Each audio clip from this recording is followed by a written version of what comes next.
With a former WWE star expected to join another promotion soon and more, this is Wrestling Rambles. My name is John and you're watching the Wrestling Report. Before we move on, make sure you subscribe to Wrestling Rambles with notifications on and don't forget to like the video.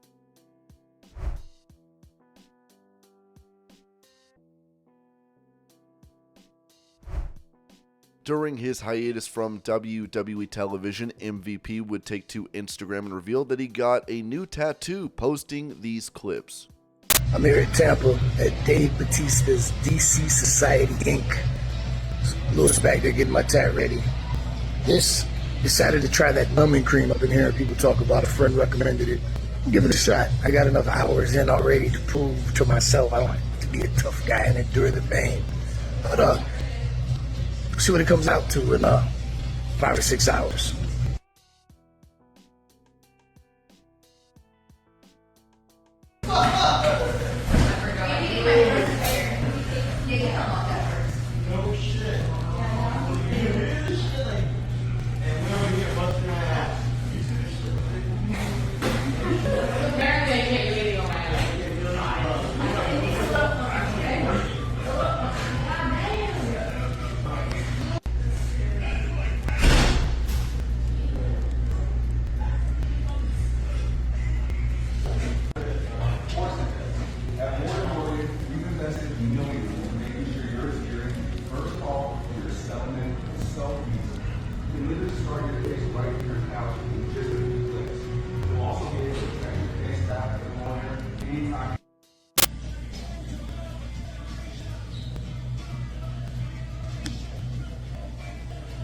My man Luis, DC Society Inc. in Tampa. Yeah. Hit him up.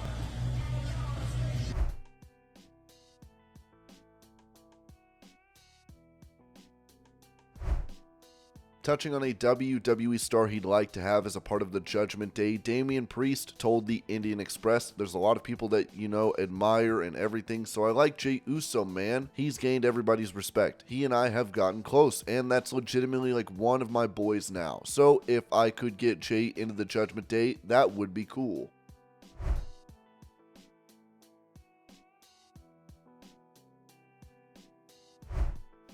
On Instagram, Stephanie Vaquer posted a clip of her reaction to losing the New Japan Strong Women's title to Mercedes Mone at Forbidden Door. Stephanie, you have been such an incredible New Japan Strong Women's Champion. We all thank you. I wanted to know what's next for you now. Representé ese cinturón de New Japan Strong por todo el mundo y lo hice con mi corazón. Hoy Mercedes me ganó. Es una gran oponente, pero voy a aprender de mis errores. This is not the last time you see Stephanie Vaquer, because I'll be back and I want my rematch.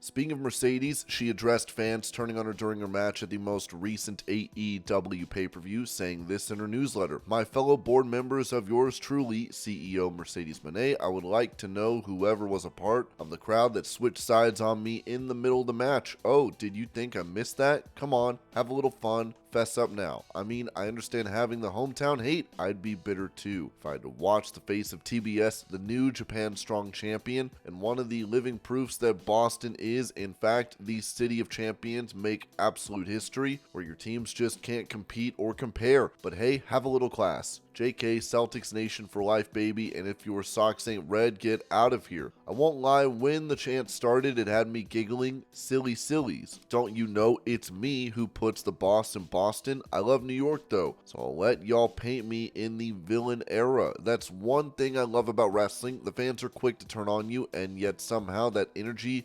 always ends up hyping me up more, so please carry on. I do enjoy it. If there's one thing you can always expect at a wrestling show, it is that the crowd is unpredictable and you may not know what's going to happen, but one thing is for sure, it will be something surely to remember. In fact, NYC, I should be thanking you, changing sides, cheering on Stephanie over me mid-match. That was like a light bulb moment for me, and now I have some far more exciting stuff up my sleeves. CEO isn't a character, it's a whole entire cooperation, baby, and we are expanding as we speak. Stay tuned.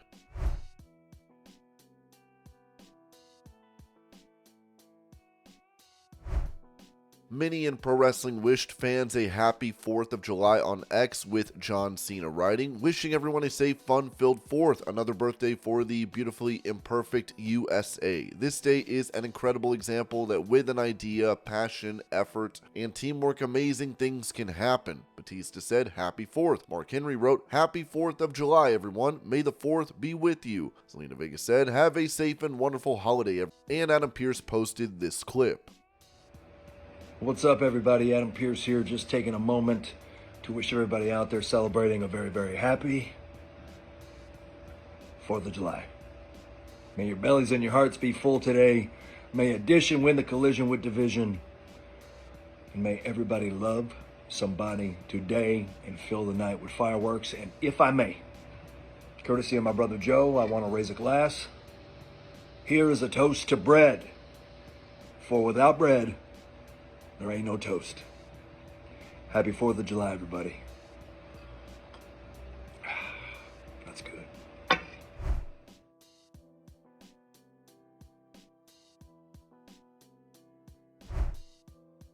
During a live stream on Facebook, Angel Garza gave an update on his contract status with WWE, as his deal was reportedly set to expire on the 1st of August, with him saying, "No, I have not left. In fact, I just re-signed for another 3 years. It was an offer I straight up could not reject, so there is that."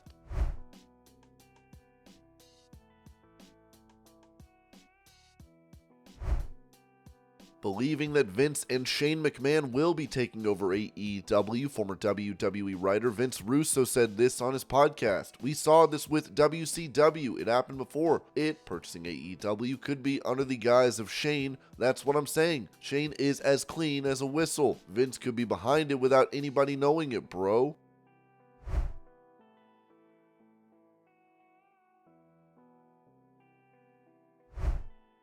Taking to social media, a fan revealed why he would not be able to attend a WWE event despite winning tickets for the show, writing, "I wanted to meet the Usos, Drew McIntyre, Seth Rollins, Cody Rhodes because of the contest I won from Toys R Us Canada, but because I'm in a wheelchair, they can't get me accessible seating at Scotiabank Arena, and took the tickets back, but I missed out on a cool experience." The fan provided this photo of an email that reads, "Hi Mike, thanks for reaching out. We have been in touch with our contacts and even the venue to request accessibility tickets. Unfortunately, accessibility tickets are all sold out. We are terribly sorry for this. These tickets were secured for us through our vendor partnership quite some time ago. At this time, we can offer you the cash value for the price, $301.99. as indicated in the rules and regulations of the contest, or the current admission tickets. Please let us know your preference and we will expedite your prize. Thank you." The fan added that what sucks even more is that it is Disability Pride Month and this is such a punch in the face. I'm a disability rights advocate and this feels like such a step backwards for accessibility. And for more context, he provided this post from his Reddit account. "I won a contest to see Money in the Bank 2024, but because I'm in a wheelchair, they cannot accommodate me. I was thrilled when I got a DM on July 2nd that I had won 2 tickets to see Money in the Bank at Scotiabank Arena on July 6th. It must be noted that I am a left leg amputee in a power wheelchair. My wife and I scrambled around to find a way to Toronto on such short notice, but managed to find our local cab company with a wheelchair van that would bend over backwards to help us get there. Anyone who is in a wheelchair or has limited mobility will know that pre-planning is key when it comes to a successful outing. I let them know in my DM back that I am in a wheelchair, so accessible seating seating is needed. They assured me that they were contacting the vendor to get the appropriate seating and that they were excited about me going. My wife was worried as she looked at the seating that was left ticket-wise and saw it was a pretty slim amount of seating remaining. We were assured, though, that they were working on it. Today, July 3rd at 2 p.m. today, I got an email from them saying that they were unable to secure accessible seating. I am absolutely devastated. To have such a cool experience offered to me was a true miracle. There is no way in my life that I would ever be able to afford to go myself, as I am on disability support. Disability supports are woefully inadequate, and I have been a disability and poverty advocate for the last several years. Since I lost my leg 7 years ago, I have not been able to afford to leave my city to travel very often, as a wheelchair van is super expensive. It was a real stretch to be able to afford to even get to money in the bank. My wife and I have been saving wheelchair taxi scripts, like half-price coupons that you can buy each month through our city, for years, and we're so happy that we figured out we had enough to go. They have offered me the rate of 2 tickets, $300, as per their contest rules. But how can you replace an experience like this for a guy that cannot even dream to have an opportunity to see and experience a show like this and get to the city? It's like dangling something so fantastic in front of you, being just out of reach, and yanking it back at the very last minute. I think this was very poor planning on the contest runner's part. I am surprised that they would leave drawing the names of the contest winners until 5 days before the event. Figuring out how to wrangle a trip is not easy for a lot of people these days, especially if you are disabled. This is Disability Pride Month, and I am a proud disabled man, but this makes me feel lesser than. I am so devastated. I fight so hard in my community to ensure that events are accessible to all. I'm on City Council Accessibility Advisory Committee. I speak regularly with local groups, organizations, and schools about disability and indigenous rights. This makes me so mad that nothing could be done because of their poor planning and lack of foresight. I have been an on and off fan of WWE since I was little, and have been to a few house shows, even a network event in my manual wheelchair before I lost my leg. I was in such high spirits knowing that I was going to be able to see Cody Rhodes, Seth Rollins, Drew McIntyre, the women's division, and most of all, Kevin Owens. I don't expect anything to happen from telling my story, but I had to tell someone or vent in some way. I feel excluded and defeated. The fan then made a follow-up post writing, "So Cody Rhodes just called me. I am in shock and awe. Like the American Nightmare made a Canadian dream. Like, wow. I am speechless. Thank you, WWE, for everything and making this happen." Rhodes replied, "Enjoy the show. Good folks at WWE and Scotiabank Arena were happy to jump in and help."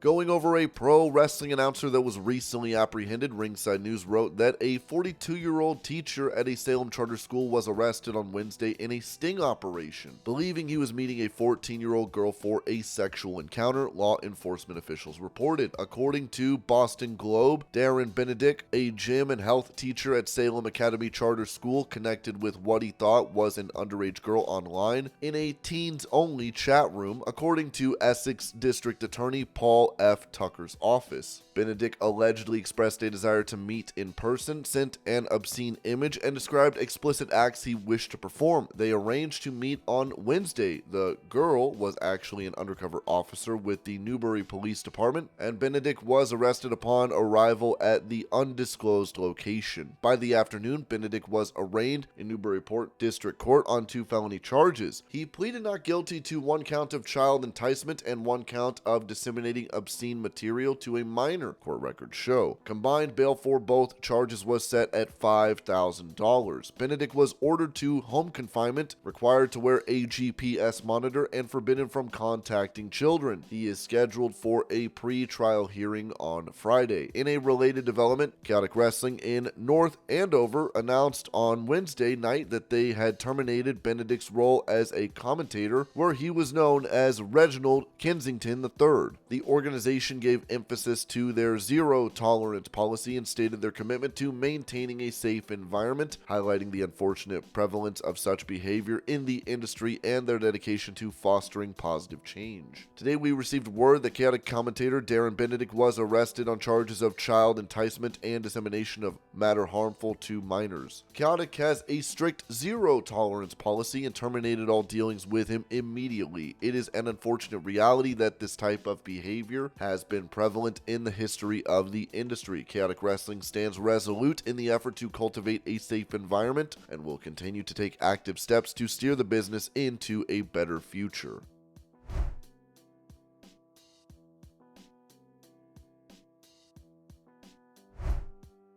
Following his exit from WWE, an update was provided on Ricochet potentially joining AEW, as Fightful Select reported that Ricochet is expected in the company soon. And there was some interesting movement on that. Ricochet's agent was backstage at AEW this week, and we're told had been leading the subsequent talks between the two sides. Ricochet's agent also represents a number of other talent across WWE and AEW. And this was your pro wrestling news update. I hope you're all having a great day. Thank you so much for watching, and I will see y'all later.